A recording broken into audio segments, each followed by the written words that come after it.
दोस्तों एक बार फिर से स्वागत है आप सभी का। दोस्तों आइए एक बार फिर से चलते हैं हम अपने बचपन की तरफ। दोस्तों बचपन की यादें एक ऐसी यादें होती हैं जिसे हम कभी भुला नहीं सकते और ना ही भूलना चाहते हैं, क्योंकि बचपन हमारी ज़िंदगी का सबसे खूबसूरत हिस्सा होता है। जब भी याद आती है बचपन के वो मस्ती भरे दिन तो मन उदास सा हो जाता है, और ये उदास मन सिर्फ यही चाहता है कि काश फिर से लौट आए वो बचपन की मासूम और अल्हड़ सी जिंदगी, जिस जिंदगी में सिर्फ खुशियां ही खुशियां थी।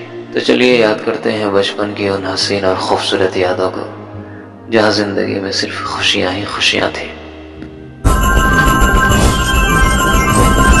दोस्तों अगर आप लोगों का भी बचपन 90s या 2000 में गुजरा है तो आप लोगों ने भी ये सारी चीजें जरूर खाई होंगी। जब भी हमें घर से कुछ पैसे मिलते थे तब ये सब चीजें हम खाया करते थे। हमारे गलियारे की वो छोटी सी दुकान जहां हमारी बड़ी से बड़ी खुशियां छिपी रहती थी। जब भी हमें घर से कुछ पैसे मिलते तो हम खुशी से झूमते हुए उन दुकानों की तरफ दौड़ पड़ते। आज वही सब चीजें हमें वीरान सी लगने लगी है। और जब से हमारे बचपन की शुरुआत हुई तब से हमारे गांव मोहल्ले में लोगों के घरों में टीवी आने लगे थे। कोई अपने घरों में टीवी देखता तो कोई दूसरों के घरों में जाके इसका आनंद लेते। वो जमाना दूरदर्शन का था। अलिफ लैला शक्तिमान रंगोली चित्रहार के साथ प्रसार प्रचार का भी मुख्य केंद्र सिर्फ हमारा दूरदर्शन ही हुआ करती थी। जब शुरू होती थी हमारे शक्तिमान की कड़ी तो सबकी नजरें बिना पलक झपकाए टेलीविजन के स्क्रीन पर टिकी रहती थी, और स्क्रीन पर दिखाए गए वो सभी काल्पनिक दृश्य हमें हकीकत सा लगता था।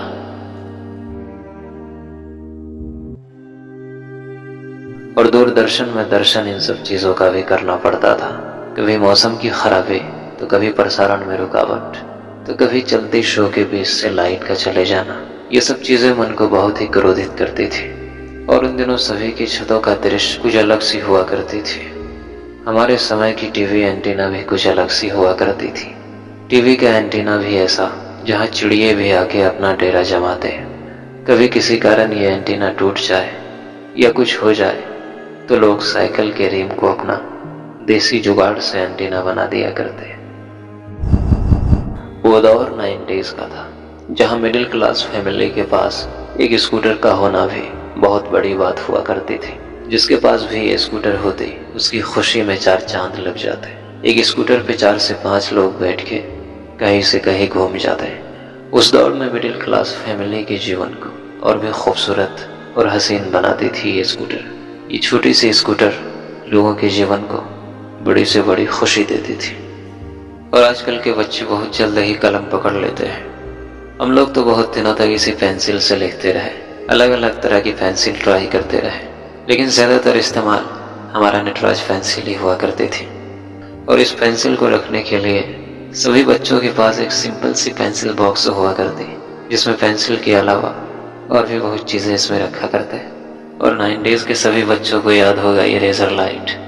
आजकल के बच्चों के खिलौने जहाँ एंड्रॉइड फ़ोन हुआ करते हैं, वही हम लोगों का बचपन इन सब खिलौनों के बीच गुजरा।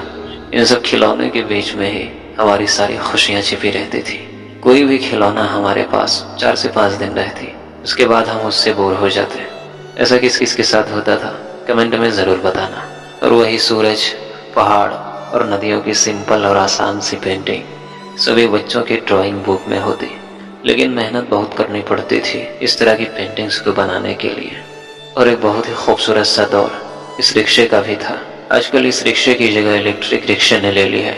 उन दिनों सड़कों पर गाड़ियों से ज़्यादा ये रिक्शा देखने को मिलती थी। और जब हमारे आपसी सिनेमा घरों में जब कोई नई फिल्म लगती थी तो उसका प्रचार भी रिक्शे में लाउड स्पीकर लगा के किया जाता था। और कुछ इस तरह की हुआ करती थी सभी बच्चों के नोटबुक की लास्ट पेज। ऐसा लगता था ये लास्ट पेज हमारे नोटबुक में है ही नहीं। और ये डालना उन दिनों सभी के किचन में ज़रूर हुआ करती थी। जितने भी मज़ेदार पकवान उन दिनों बनती थी सभी पकवान में इस डालडे का इस्तेमाल किया जाता था। उन दिनों किसी समारोह या शादी में इसी डालडे से पकवान बनाया जाता था। दोस्तों आप सभी का इस वीडियो में कीमती समय देने के लिए बहुत बहुत धन्यवाद। वीडियो को लाइक कर दीजिए और चैनल को सब्सक्राइब कर दीजिए।